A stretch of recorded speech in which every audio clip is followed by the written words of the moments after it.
युवा मंच की आवाज़ के अध्यक्ष राजेश कनिपला जी क्या बताना चाहेंगे जो है कि बार बार सोशल मीडिया पर वीडियो वायरल हो रही है कि वोट चोरी हो जाती है। हरियाणा प्रदेश की बात की जाए, भारत देश की बात की जाए, तो इसके बारे में आपकी क्या राय है? देखिए, सबसे पहले तो मैं आपका स्वागत करता हूं। जो भी आपके व्यूवर इस समय मेरी वीडियो आपके चैनल पर देख रहे हैं, मैं हमेशा आजाद चुनाव लड़ता हूं। इसलिए लड़ता हूं कि मुझे उस भीड़ में नहीं खड़ा होना जहां आज तक जनता का शोषण होता रहा है। जब तक हम अपनी लाइन खुद नहीं बनाएंगे तो हमारी पहचान नहीं होगी। मैं पूरे देश की आवाम से यही कहना चाहता हूं, देश के लोकतंत्र को ये बात कहना चाहता हूं कि आज विपक्ष या सत्ता में बैठी पार्टी वोट चोरी के मामले को लेकर कहीं ना कहीं अपनी कुर्सी को बचाने के लिए या फिर कुर्सी की सत्ता हासिल करने के लिए वोट चोरी का आरोप लगाते हैं। कहां तक सच्चाई है? मैं उसी मुद्दे पर आना चाह रहा हूं। मैंने आज से 15 साल पहले अपने चैनल पर एक बात बोली थी कि अगर वोट चोरी को रोकना है, अगर हमें सत्ता में दूसरे दल को लेकर आना है, उन ईमानदार व्यक्तियों का चुनाव करना है जो हमारी भावना को समझते हैं, अपने देश की सुरक्षा को समझते हैं। हमें एक ही अधिकार मिला है, वो है वोट का अधिकार। राजनीतिक सत्ता भोगने वाले व्यक्ति कभी नहीं चाहेंगे कि ये देश की जनता, देश की आवाम जागरूक हो। आज तक इतिहास साक्षी है कि पहले एक राजा का बेटा राजगद्दी पर बैठा करता था, फिर उसके वंश में से कोई और व्यक्ति राजगद्दी पर बैठा करता था। जब से बाबा साहेब ने वोट का अधिकार हम सबको दिया, कोई ये जातिगत आधार पर नहीं है, अपना एक अच्छा प्रतिनिधि हम चुन सकते हैं, ये उसका अधिकार है। ना जाति है, ना धर्म है। यदि नारी शक्ति चाहती है कि हमें अपने हक और अधिकार मिलने चाहिए, तो वो ताकत आप लोगों के पास है। यदि एक दबा कुचला समाज चाहता है कि मुझे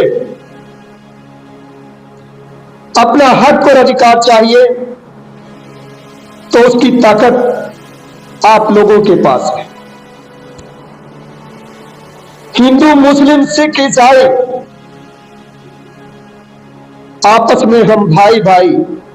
यदि चाहते हैं अपने भाईचारे को बनाए रखने के लिए, तो वो ताकत भी आप लोगों के पास है। हमें इन मुद्दों के पीछे कौन भटका रहा है? जिन्होंने इस देश पर राज किया, जो कुर्सी छोड़ना नहीं चाहते। इस देश का भाईचारा खराब करने वाले वो लोग कौन हैं? वही लोग हैं जिन्होंने इस देश पर आज तक राज किया,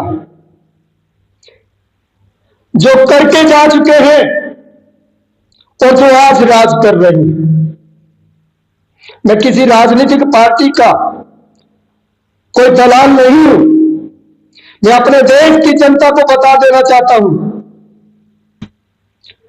कि हमें यदि अपने बच्चों की सुरक्षा, सीमाओं की सुरक्षा, अपने देश की रक्षा यदि आप लोग चाहते हैं, अच्छी कानून व्यवस्था यदि आप लोग चाहते हैं, आपकी बेटी की सुरक्षा यदि आप लोग चाहते हैं, इस देश को आगे बढ़ाने के लिए एक अच्छी सरकार का चुनाव हो, तो वो अधिकार आप लोगों के पास है। मैं एक ही बात कहना चाहता हूं, मैं उन वोट चोरी के आरोप लगाने वालों को भी कहना चाहता हूं और सत्ता में बैठी उस सरकार को भी बता देना चाहता हूं, यदि वाकई ही आप चाहते हैं कि ईमानदार सरकार बने, जब Aadhaar card, PAN card, bank account, family ID, हर एक चीज आप लोगों ने ऑनलाइन कर दी है, तो वोट को भी आधार कार्ड से लिंक किया जाए, क्योंकि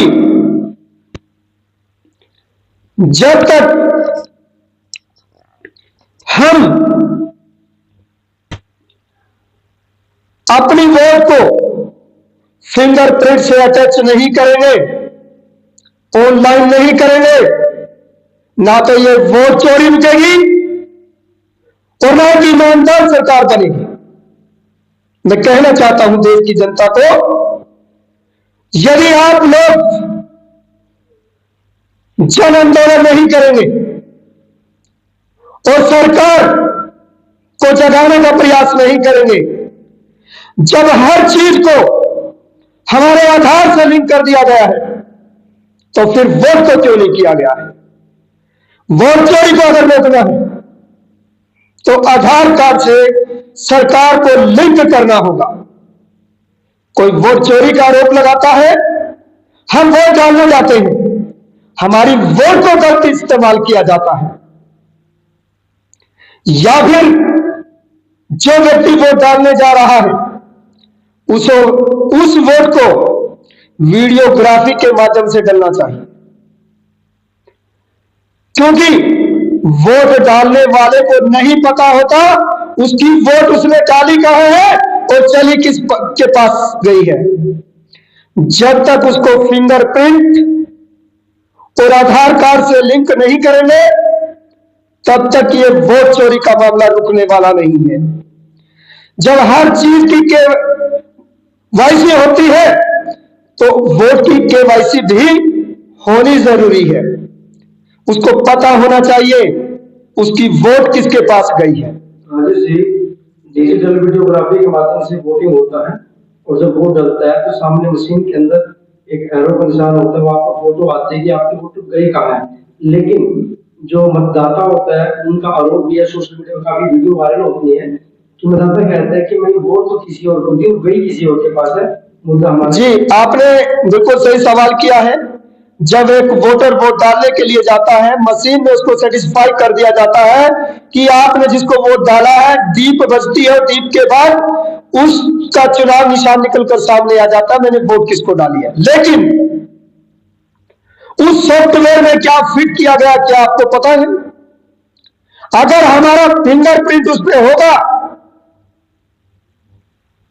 तो तब हमें यकीन होगा कि हमारी वोट सही जगह पर और सही स्थान पर गई है।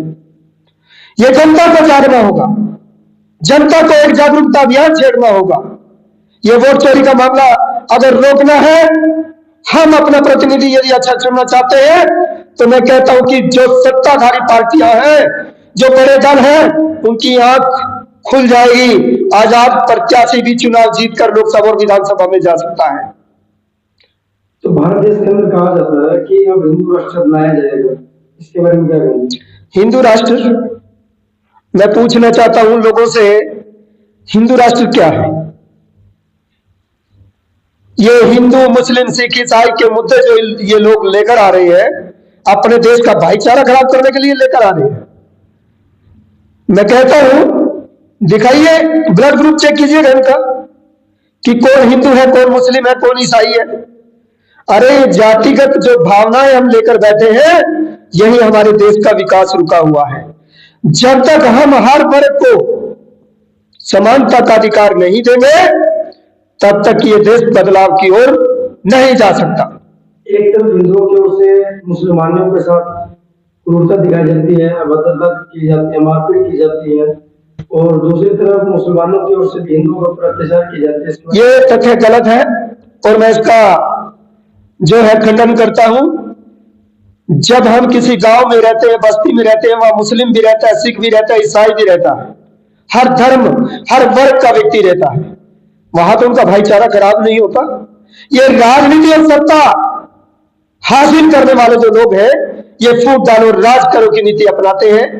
आपको पता है कि देश में कहते हैं कोरोना आ गया, अन्य बीमारियां आ गई, वो सिर्फ एक फ्रॉड होता है, जनता का मन भटकाने वाली बात होती है, ताकि देश की जनता, देश की आवाम यह न पूछे कि विकास के जो वादे तूने किए थे वो पूरे नहीं हुए हैं, रोजगार युवाओं को नहीं मिला है, बेटियां सुरक्षित नहीं है।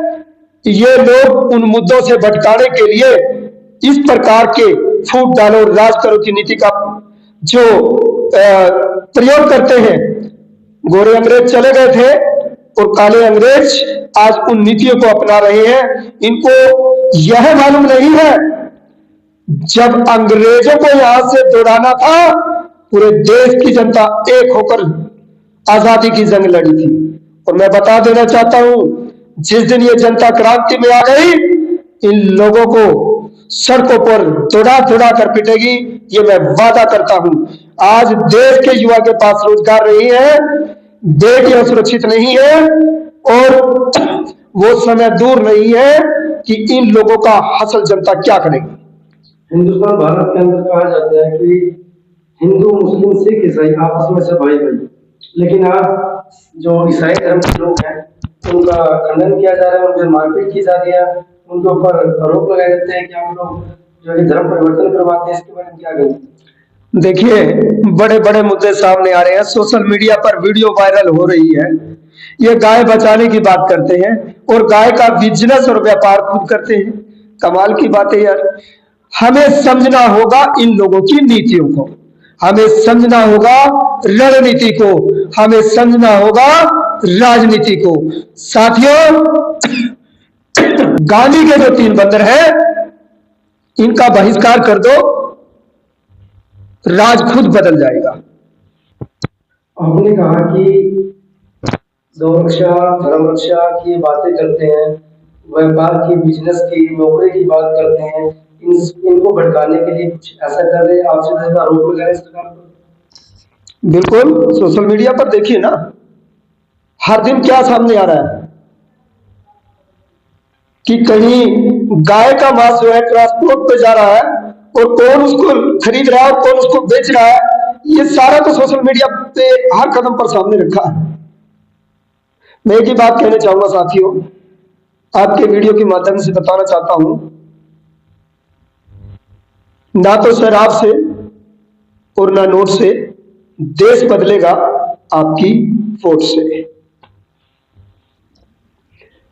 जय हिंद, जय भारत, इनकलाब जिंदाबाद।